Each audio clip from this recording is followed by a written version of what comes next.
And you mentioned like AI certifications, which I know you guys have been developing. So AI certifications, cloud certifications, cybersecurity certifications, these are hot certifications, not only in Florida, but across the country.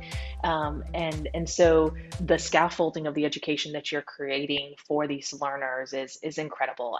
And so in Florida, we passed back in 2021 House Bill 1507. And if you work in the industry certification or workforce education space, everyone knows 1507 and talks about 1507 because it revolutionized how we look at industry certifications, among many other aspects of that bill. But part of this bill also created the master credential list, right? A committee to a credential review committee. So this organization, this group, made up of folks from Career Source Florida, from various academic institutions, the Florida Department of Education. They've created a process for how an industry certification goes from your, on your list to being on the state list. And how do we, one, check for local demand? We want to make sure that if we're encouraging students to get industry certifications, it's linked to a potential job in the future, and that we're not just encouraging students to earn an industry certification and learn a skill that maybe is not as desirable. I mean, that's horrible to say, but I think we're really focused on making sure students are college and career ready. And so what does that look like from industry certification? So rigorous industry certs, which by the way, makes a ton of sense when you have a state that's providing bonus funding. We're not saying all industry certifications aren't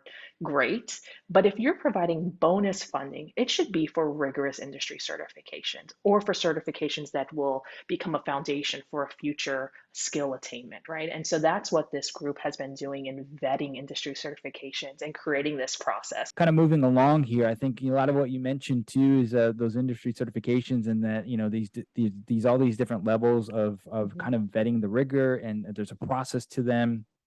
And I know each state it looks a little different, but for the most part, there's these good standards there that we all have to submit and apply and things like that. But what we found is super important is that industry voice, is that industry recognition. Are we getting some recognition from employers that say, hey, the skills that are being taught within CIW certifications are skills that we're looking for from a potential employee, or are, if someone has these are definitely employable skills. And so we've talked a lot, Sheila, about how do we work within the state of Florida, but even outside of that, of bringing together, companies that would kind of put their stamp of approval on these things. Can you talk a little bit about the importance of, and from your own experience, how you've maybe seen some success in some of the other things you've done about really working well with employers, and even pitching to employers out there Mhm. in the tech space of like why it's important to kind of back up some of these initiatives that are happening at a state and local level. Yeah, absolutely. Well, one, I would say that it's so important for industry to be involved in these conversations, um, because a lot of times we can make assumptions of what we think an employer needs from a future candidate and from a future employee, but we don't know unless we have that conversation. Likewise, industry sometimes will say, "I need my employees to learn this skill." But there probably is a couple foundational things that need to be taught before we get there. And so having this two-way conversation is so important. And I'm so happy that at the state of Florida that we're having that dialogue in terms of how we review industry certifications. But you mentioned soft skills a moment ago. We, in our advisory board committees, I feel like we've heard that from industry leaders from large Fortune 500 companies to smaller companies to education institutions. Everyone's saying, we can teach the skills, but where's the soft skills, right? Where's that interpersonal learning that this generation, needs to learn? And I said a generation, but really all of us could work on our soft skills, especially in the post-COVID age where we're doing so much on our phones and on Zooms, and so having those dialogues, being able to read a room, right? Really important conversations, which I think is why if I was an employer, if I was a company out there, in partnering, investing in industry certifications is one way to impact your current and future workforce and gives you a seat at the table and having a conversation. So having a partner in certification partners, partnering with certification partners would allow you to have that dialogue, would allow you to take control of what's happening in your workforce, right? Directly involved versus sitting back and waiting for someone else to solve those problems. So those are really important conversations. I would also argue from an industry certification point, certification partners and others out there, you guys are able to be a little bit more flexible in terms of consistently amending your curriculum or adding skills that are important for today, right? Because we do know, you mentioned it earlier, we've all talked about technology is moving so rapidly that we need to always make sure our education is kind of keeping up, especially when we're talking about individual skills, or we have coding languages that are dead languages, right? But apparently only in government uh, systems are coded in old languages no one has learned in years, right? And so those are great conversations in terms of what is needed today.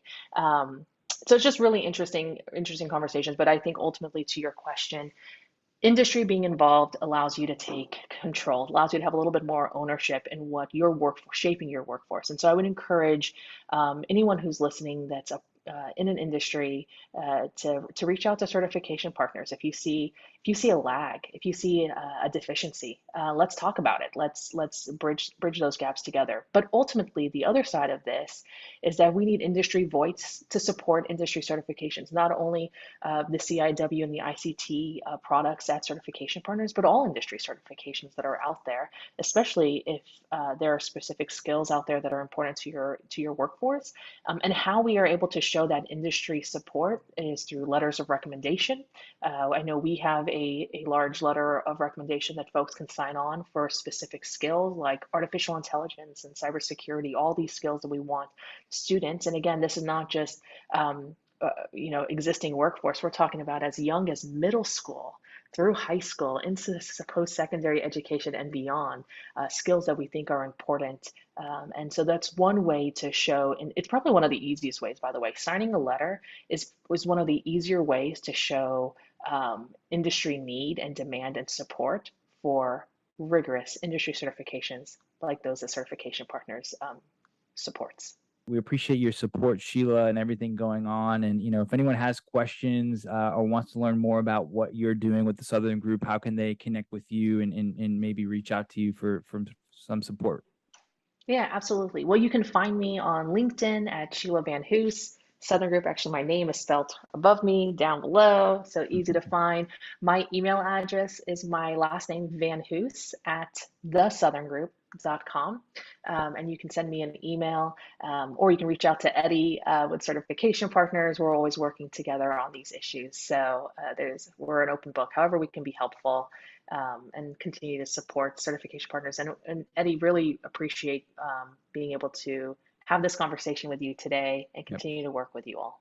Yep. Well, we're looking forward to the next few months, and let's see, what will happen with some of the new additions and applications that we have to our certifications, but just to see what's going to happen here in the state of Florida overall, and how that may be, influencing some of the other states as we're pushing to that 2030 mark overall, in the next 10 years or so. Well, less than that, 8 years now, but 7.5 years, I guess. Yeah, I think it's going to be very exciting for the K through 12 space overall, the tech education space. And yeah, I think a lot of CIOs, CEOs, employers in general are going to be very appreciative of what's going to be happening in that talent pipeline in a lot of states. Is, like you said, as we've been hearing from our advisory board, there's a big need out there. There's a big need, and we really want to help shape that tech industry, the tech education industry, and just be part of the solution. And so we're thankful for your support, for the conversations you're having, for helping us really get in front of the right people, and helping bring people to the table to think through things with us and really help shape up what we're doing. So yeah, if anyone has questions, please feel free. I'll make sure that you guys can get connected with Sheela, and we will talk next time on our Tech Talk Tuesday conversations. Thank you everyone for joining us, and we'll see you soon.